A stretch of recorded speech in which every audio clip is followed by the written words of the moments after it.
அச்சாரம் டிவி நேயர்களுக்கு வணக்கம். நாம் இன்னைக்கு திரை விமர்சனத்தில் சிவகார்த்திகேயன் நடிப்பில் வெளிவந்திருக்கின்ற மதராசி திரைப்படத்தின் திரை விமர்சனத்தை பற்றி தான் பார்க்க போகிறோம்.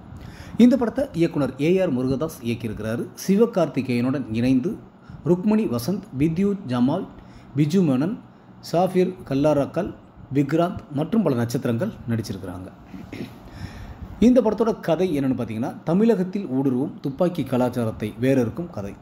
தமிழக மக்களிடையே துப்பாக்கி கலாச்சாரத்தை புகுத்தும் நோக்கில் வட இந்தியாவிலிருந்து 6 கண்டெய்னர்களில் துப்பாக்கியை வித்யுத் ஜாம்வாலும் சஃபீர் கல்லராக்கலும் சார்பேட்ட பரம்பரை படத்தில் டான்சிங் ரோஸ் கதாபாத்திரத்தில் நடித்தவர் கொண்டு வருகிறார்கள். அதை தடுத்து நிறுத்த போலீசார் முயற்சித்தும் அவர்களை மீறி துப்பாக்கிகளை சென்னை கொண்டு வந்து ஒரு தொழிற்சாலையில் துப்பாக்கிகளை பதுக்கி வைக்கிறார்கள். இதற்கிடையில் காதல் தோல்வியால் தற்கொலைக்கு முயற்சிக்கும் சிவகார்த்திகேயனை வைத்து அந்த துப்பாக்கிகளை அழிக்க போலீஸ் அதிகாரி பிஜு மேனன் முடிவு செய்கின்றார். அதன்படி அந்த தொழிற்சாலைக்குள் சாதாரண தொழிலாளியாக சிவகார்த்திகேயன் நுழைகின்றார். இதற்கிடையில் சிவகார்த்திகேயன் மனநலம் பாதிக்கப்பட்டவர் என்ற உண்மை போலீசாருக்கு தெரிய வருகின்றது. தொழிற்சாலைக்கு செல்லும் சிவகார்த்திகேயன் வில்லன்களை கண்டு அவர்களை கொலை செய்ய தயங்குகின்றார். அதன் பிறகு என்ன ஆனது? பதுக்கி வைத்த துப்பாக்கிகளை சிவகார்த்திகேயன் அளித்தாரா இல்லையா? அவரது காதல் வெற்றி பெற்றதா? சிவகார்த்திகேயன் எதனால் மனநலம் பாதிக்கப்பட்டார்? மனநலத்தில் இருந்து குணமடைந்தாரா இல்லையா? இதற்கெல்லாம் விடை சொல்வதே இந்த படத்தின் மீத கதை.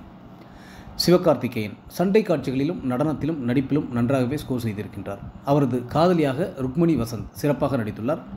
வில்லன்களாக வித்யுத் ஜாம்வால், சஃபீர் கல்லராக்கல் மிரட்டியுள்ளார்கள். பிஜு மேனன், விக்ராந்த் என இதில் நடித்திருக்கும் அனைவரும் அவரவர் கதாபாத்திரம் உணர்ந்து சிறப்பாக நடித்துள்ளனர்.